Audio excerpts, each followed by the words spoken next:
Hello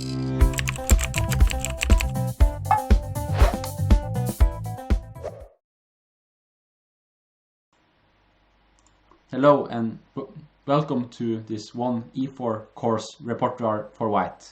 My name is Tor Fredrik Kaasen. I'm an international master from Norway. I'm 20 years old and my current rating is about 2450. So I want to start with talking a bit about myself. So I started playing chess at the age of 8. I became the Norwegian under-12 champion in 2013 when I was 11 years old, and I became the third youngest international master in Norway ever when I reached IM at the age of 15 years old. And my recent successes is getting third place in the Norwegian Championship and also scoring my maiden GM norm. So this course which you have in front of you is going to be a course surrounding the move 1e4. The move e4 I have played for many years of my life. It is my favorite move. I used to be both an e4 and d4 player, but after some year ago I got very into the games of Bobby Fischer, and as you probably know, Fischer played exclusively, more or less only e4, and after that I've been studying this move very seriously and trying to understand it. So that is my goal through this course, to share my knowledge with you, and that you will definitely become a better e4 player after watching this course. My approach in this course is in general that I try to develop a very strong center and strong development of pieces. So the opening principles I hold very dearly, that you should control the center, get your pieces out, and your king should be safe. So in more or less in all the lines you're going to see this repeatedly, that we try and control the center and control the game. So this course is kind of like a mix between some lines are very sharp, very ambitious, while some are, let's say, more positional, where you are playing for more positional gains. I think in order to become a great chess player, you need to master all the aspects of chess. And one of the aspects is, of course, to play the openings well, to know how to develop your pieces in order to have a good starting point in the middle game. But I also hope by studying this course that you will not only understand the opening moves, but also the resulting middle game positions quite well, since I try to explain the ideas resulting from the opening moves and also why we are making these certain moves. I've also made a point to try to not choose lines which are too difficult or require too much memorization, which I think is a boring part of chess, and unless you say are a super grandmaster, it is not very useful for your chess development to memorize too many hard and difficult lines. I have rather chosen lines which are quite natural and easy to understand, and by that hopefully also memorize, but it's not in really the same way. It's like human moves rather than computer moves, if that makes sense. And I have tried to choose ambitious lines where it's plenty of room to outplay your opponent, that you're going to have much room to do that, and that you for sure are going to be more familiar with the plans than your opponent. That is also very important, and it can give you good confidence before you play your game, that you know what you are doing. So the course which you are having in front of you is after e4. We are going to cover all the moves which black can play. The moves e5, which is in the first chapters. Then there is the move c5. After c5 we are going knight to f3, and here we have covered knight to c6, the move d6, the e6, also sidelines that black can play, such as knight f6 and a6. All of that is covered. Then the Caro-Kann we are gonna look at. Then the French defense, and finally there is the sidelines such as Scandinavian defense, and a modern defense, and a Philidor with d6 and e5. So I hope after you have watched this course that you have a full white repertoire with one e4, that you are better understanding of how to play it, and that you are ready to apply it in your next tournament game directly after watching this course. So I'm excited that you have decided to buy my course, and I hope you're going to enjoy it very much. See you inside the course.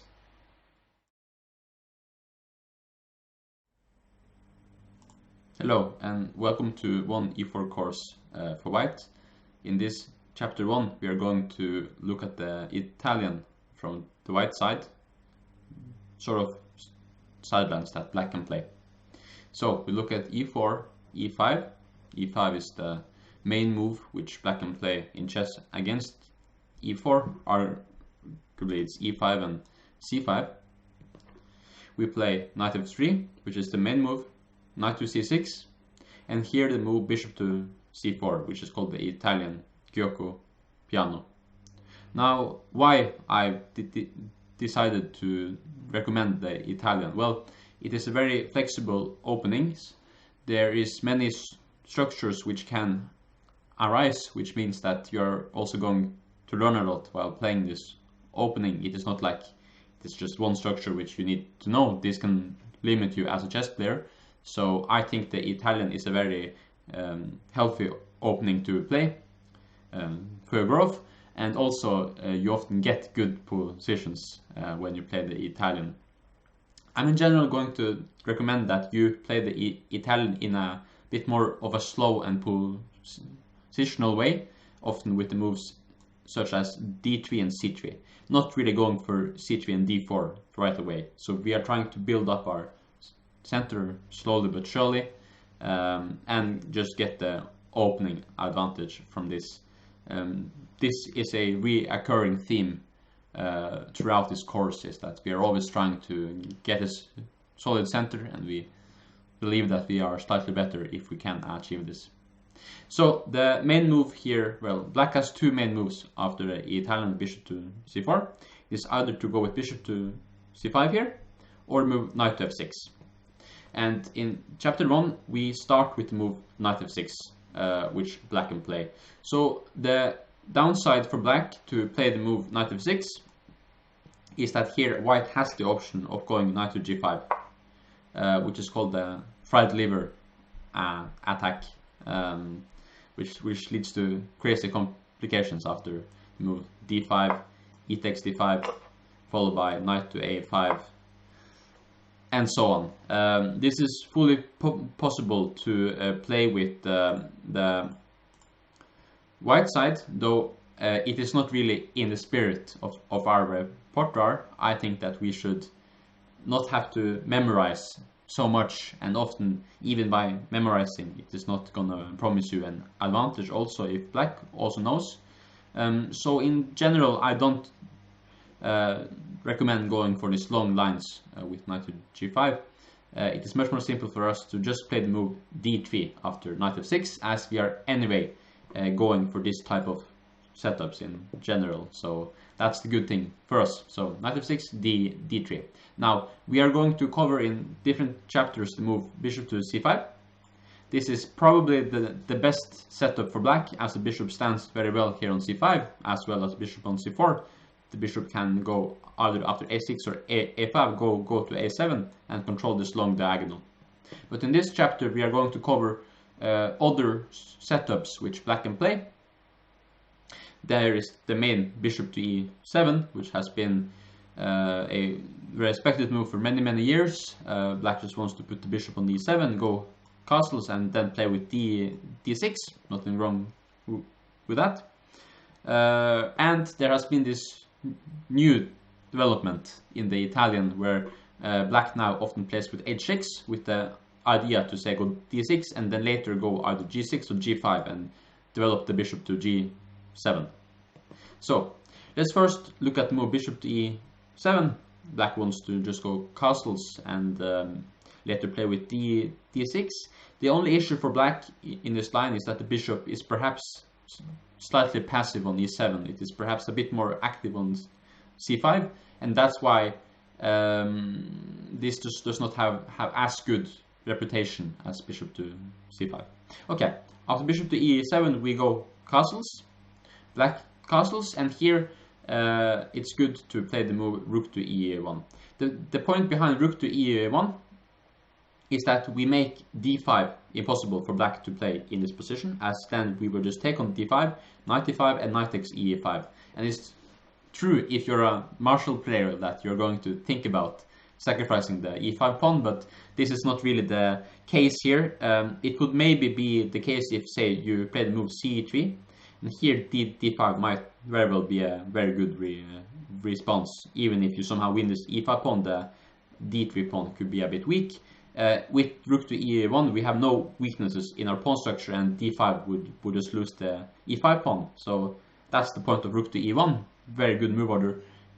d6, and here after d6 black threatens actually to go knight to a5 and actually win our light square bishop. Black would have no problems after this. Here we play the move a4, which is by far the best move order in my opinion.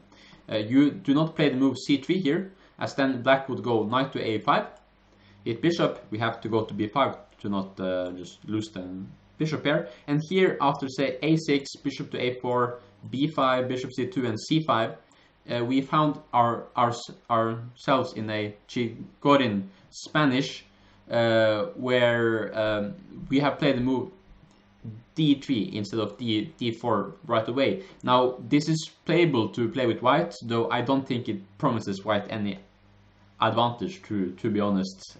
Since you have lost some time with playing the move d3, when you later go d4, black is some tempos up comparing to the mainland Spanish, and black is in general doing quite well here. So that's why I like to move a4, which also gives the a2 square to the bishop. So here one of the main moves for black is to go knight a5, which we're going to look at. We then go bishop to a2. That's the point behind a4, and we do rather go a4 than a3, because the pawn on a4 takes more squares, and it can often go to a5, take more space on the queen side. So it just gives more option than the move a3. Yes. So here, like I said, the move knight to a5 is the most often played move, but let's look at maybe the most important line to know, as many club players, even very strong grandmasters, like to make this very aggressive move in this position with black, and that is the move king to h8. King to h8 is a very tricky move. I myself, with the white pieces, have lost against this move in some games. So it's definitely a move which you should know about. I would probably say it is the most important line to know inside the knight to 6 bishop to e7 complex, because if you don't know your lines here, you could easily hand over the initiative to black. Black wants, as the arrow shows, to go knight to g8 and f5. This is the point behind king h8, to give the g8 square for the black knight on f6. So after this we go a5. This is the point behind going a4 also, to take more squares on the queen side. If we are allowed, we would love to go a6, take further space on the queen side. If black allows this and say have to go b6, it's going to be very hard for black to develop his pieces smoothly. There will always be, say, bishop to d5 with a pin if your knight goes to g8. And so it's just nothing good to allow for black, so black always goes a6. And here I think white has a very good solution to this whole variation for black here. And the move here is the move h3. This move might look a bit strange. Why do we make such a slow move in, say, critical position? Black wants knight g8 and f5. Well, we want in general here to go knight c3 and knight to d5. But the problem with starting with knight c3 is that black has to move bishop to g4, which in my opinion is quite annoying here. If black is allowed, he will go knight to d4, and if h3, bishop h5, it's not really ideal here to go the move h3 and g4. You don't really want to do it, so It is better to start with the move h3 just to eliminate the whole bishop to g4 option once and for all. Black goes knight g8. This happened in every game. White goes knight to c3, f5, and knight to d5. And this is kind of the starting point of this line, where I think white is doing very well. In practice, black is not really able to attack white so much in this variation, and white has very good pieces here in the middle of the board, especially with the moves included a5 and a6. It's going to be very hard for black to get this knight away from the d5. Say by playing c6, the b6 square will always be weak. There are few players here with black who's going here to go knight to f6. It makes perfect sense, right? You just got to play f5. White put his knight on d5, so of course you should try to exchange off this knight, right? Well, here in Blitz I've gotten this trick in many times, and that is after the move knight to f6, you actually here have the move knight to g5, which is a very powerful shot, which actually gives white a huge advantage. The idea behind knight to g5 is of course to take on f6 and go knight f7 check, which will just win the exchange here. So say if black goes say f4, we can just take on f6, knight f7 check, wins the exchange. So here most black players are going to go knight takes d5, and now is the question, how do you here play with white? So you can pause the video and look for some seconds to see if you here can see the killer move here for white. Okay, so I hope you looked. The move here is knight takes h7, which is a tremendously strong shot here. The point is of course that if black takes, we go queen h5 check, king g8, bishop takes d5, and it's just a mate here very soon. And so we are now threatening queen h5, and we also threaten the knight. So black can go knight f6, and now we just go knight takes f6, and whatever is recaptured on f6, we go queen h5 and it's a mate. Black should go g6, but we are a pawn up with a winning position here, so this is not great for black. So that's something cool to know. If knight f6, you already have a close to winning position after knight to g5. It's more or less winning. Black might also go f4 here, to point to close the position, to think maybe to go g5 and g4, or h5 and g4, some kind of King's Indian. Though here the center is a bit too open for this to fully work, and white is in general better here after move d4, challenging the center here. If we can take here and open up the center, it will of course be great for white. So black usually goes here bishop to f6, and here you should know about this very cool move rook to a3, which is a rook lift. And we are planning now to go d takes e5 followed by rook to d3, which would be very unpleasant for black, as then the queen is in an awkward spot with the rook on d3, and the knight is free to attack the black queen side. So after move rook to a3, I think white has a very good position. Say g5, we can continue with d takes e5, d takes e5, and rook to d3. And here the black initiative stops. We are threatening all type of threats here with the rook on d3.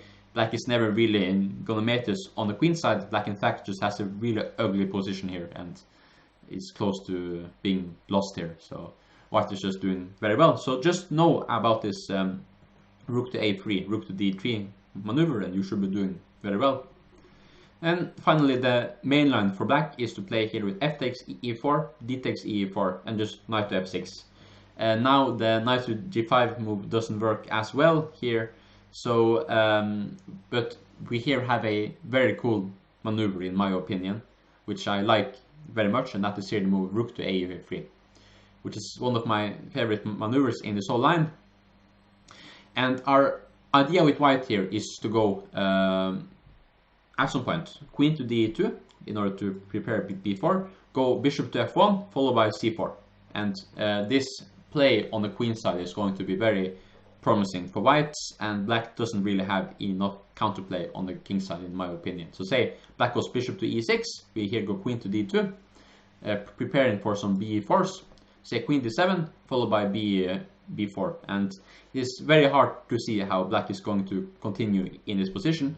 We can follow up with bishop to f1, further protecting the h3 pawn, go c4 and rook to d3 with all types of c5 ideas, and just this knight on d5 really makes the position so hard for black.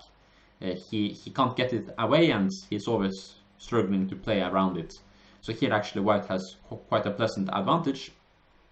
So that's I think is the best way to handle this whole king to h8 move. Definitely not an easy move, but I think if you know about this h3, knight c3, knight to d5, you should have a very good chance of taking home the initiative with white and getting a good game. So king to h8. Let's also look here at the move bishop to e6. This line is not as critical as a king to h8, as you have many promising ways here to play with white, and you are in no way danger of getting checkmated if you don't know what to do. I recommend here the move knight to c3, and saying that you are fully welcome to take my bishop on c4. I will d takes c4, and I control the center further, and we once again get this type of situation where the knight is standing very well here on d5. If black takes, yeah, we go d takes c4. We want to take further space with a5, so black should probably go a5 himself, but I think after move knight to d5, white here has a pleasant position, can continue with say b3, bishop to a3, when it will be very hard for black to somehow get rid of this knight. And if we keep this knight on d5, I just think white has a better position here with more plans to play with. Very hard for black to get an f5 in a good way. He has also exchanged off the light square bishop, which in general favors white in this type of structures, as this bishop is generally needed in order to checkmate white. So black can continue also with queen to d7, just developing pieces. We here go a5, trying to take some more space, wanting a6. So black should probably go a6 himself, and here we play the very concrete and strong move knight to d5, which asks black some serious questions here. If black does nothing here, we can continue say with c3, with h3, maybe take the bishop here at some point and go d4. White has many ideas in this position, so black here really should take on d5 with the bishop once and for all. Can of course not take with knight because we take with pawn and it's a pin. Bishop takes d5 and knight to b4, and it might seem like we are just losing our d5 pawn, but here in fact we get counterplay, and keep in mind white also has the bishop pair in this position, which is favorable for white. We here play the move d4, which is a really strong move. If black tries to keep the center closed with the move e4, we here go knight to d2, which hits the e4 pawn. So say queen f5, well, if black takes on d5, we are just taking on e4. We are just better with the bishop pair, and say after queen f5, we can here go c3, hit this knight, and after knight takes d5, go queen to c2, followed by knight takes e4, and I believe here white has a advantage because of the bishop pair, well, the light square bishop, and some more space on the queen side, which gives the position more easy to play with white, and black definitely have to work very harder for equality. I don't think black is gonna achieve it also with good play by white. So e4, just knight to d2, win back the pawn, have the bishop pair. The critical question is what happens if black takes on d4, and now some very cool lines starts. We here go knight takes d4. We of course don't take with the queen because c2 hangs. Knight takes d4. If now black takes with this knight, we go c3, which wins piece, so black should take with the knight. B takes d5, but here white launches a very cool attack, which actually gives white a huge initiative in this position. So try to think for a few seconds, how would you here play in this position with white? Yes, we are here playing the move g4, which is a really strong move, using tactics in order to achieve our aim here. Black can't take on g4 because it hangs on the d5, say knight takes g4, bishop takes d5.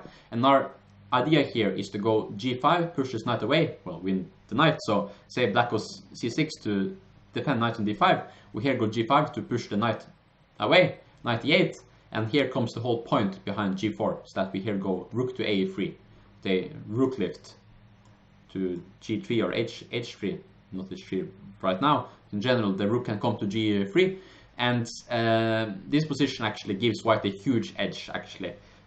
Say black goes here, we can continue with bishop to f1, the bishop can come to h3 in some variations, knight g7, rook to b3 here is eyeing this b7 pawn, followed by bishop to h3, maybe c4 at some point to take this knight away. White actually here has a huge initiative, and he's doing very well. Despite being a pawn down, the white initiative is so strong that is worth more than this pawn being down, and white should be very happy here. So that's it for the bishop to e6. I think it's very nice for you to just go knight to c3 and knight to or a5 and knight to d5. Continue with c3, with h3, maybe with d4. So black should take, and then we go for this d4, which gives white good play. So that means that we have looked at king h8 and bishop to e6, and now to the main line for black, which is to move knight to a5, bishop to a2. What is the point behind knight to a5? Well, it's to go c5. This is the point behind the black play. Black weakens some squares here, definitely the d5 pawn, though black also gains something in terms of more control over the center, yes, and controlling the center is definitely something very important. It's kind of arguably if this d5 square is so important as it might seem, but I think in general here that white gets a slightly better position after black plays this variation, and quite risk-free play in general. So after c5 we play with c3. This is in general how we play. It's not necessarily obvious to go with d4, not always, sometimes, but this pawn also stands well here on c3, maybe preparing for b4 at some point after we have developed our pieces. So black usually goes knight to c6 here. The knight on a5 has done its job on a5 by playing c5, and here we play knight to a3. This knight does a very good job here on a3, where it often goes to the e3 square, so either via c2 and e3 and d5, or via c4 and e3 and d5. These are the two routes in general. Often the knight can also go to c2 to prepare the move b4. So here we are also sort of threatening to go bishop to g5, take off this knight, and later place a piece on d5. So black more or less always goes to move h6 just to take away this g5 square, and here we play the move bishop to d2, which is a just nice developing move. The bishop stands better on d2 than on c1. We are preparing to go b4 at some point. Not yet. Black can go to move a6. This is the point behind a6, to go rook b8 and b5. In general, if black goes bishop to e6, we generally take on e6, and this structure is considered to be better for white in this specific case, with many plans here for white. So black usually avoids the bishop to e6 move, and here go a6. And here we make a move which looks very innocent, but it has many points. That is the move h3. We are not so scared about the g4 square, but often our knight can come to h2 here. This is the point: knight h2, queen f3, and knight to g4. And that's why this h3 move is so useful and cool to know about here. So black usually goes rook to b8 here, preparing for the move b5. And here we realize that if black is able to go b5 here, our knight on a3 is just going to be misplaced. Hence, it's time to move it to a more active square. That is here where the move knight to c4 comes in handy. Here, black normally here go b5. Bishop to e6 is also interesting here, thinking that, well, now you don't have bishop takes e6 with ruining my pawn structure. Why shouldn't I develop my bishop now, right? Now we play with b4, which is the point behind white play here, trying to take more space on the queen side. And actually here white gets a very pleasant position actually. Black here can play the move b5, though we now go 8x b5, 8x b5, and here the very important move knight to a5, which hits the c6 knight. We want to also to take on e6. So black here takes on a5, and now we play the very strong move bishop takes e6 here. Black can move his knight, but then we have the bishop pair. We are better. This light square is very weak, so black should take. But after rook takes a5, say c takes b4, c takes b4, I here think white here has a serious advantage here. It's very hard for black to go d5 without weakening his pawns. We continue with queen to b3, rook a1. We control on the open file. The b5 pawn is weak. So many ideas here for white, and black is quite passive, especially with the bishop on e7. So white here is better. Similar actually is if black takes first, c takes b4, c takes b5. We now just take on b5 and go knight to a5, and play is very similar to the b5 line. So say if it takes, we also here go bishop takes e6, fe, rook to a5 would be a direct transposition. So this plan is not fully great for black. It's solid, but white gets better position. So b5 I think makes more sense. After b5 we go 8x b5, 8x b5, and here knight to e3. And in this position black has succeeded in taking space on the queen side here with the move b5, though it's a bit unclear what it actually has achieved for black. And white here can continue with his same plans here. So with the move controlling d5, and maybe also go knight h2, queen f3, and knight to g4, which would take away this f6 knight and also get more control over the d5 square. So say black goes rook to e8, we can continue with the very cool move knight to h2. As I just mentioned, this idea bishop to e6.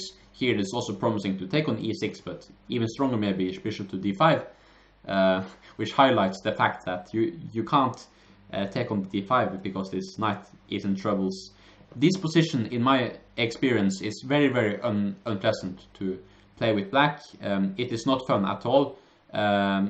You just don't really have so many plans. You are more reacting to what white is doing, and this position is super pleasant for white.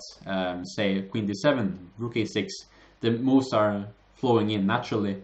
Rook c8, continue with knight to g4. If black takes, we take with pawn. We have even more control over the d5 square. So black can maybe try this, but after knight to f5, followed by queen to f3, this position is really terrible for black. He takes on f5. This bishop is forever super strong, and also I think this also looks like a good option for white. So after knight to f5 followed by queen f3, white has a much better position. I would say practically close to being winning. It's just so hard here to play with black. So I think this covers quite nicely how to play against the knight f6 and bishop to e7 move. We once again go castles and go rook to e1, and sure, this way is very solid and respected way to play with black, but I think by knowing these ideas, bishop to d2, going h3 and later b4, and also this h3, knight h2, knight d5, knight g4, queen f3 gives white very promising play here, and so white is doing very well. And also in the king h8 line, I think very important is to know about this a5, a6, h3 knight g8, knight c3, and knight to d5, which I think once again gives white very nice play.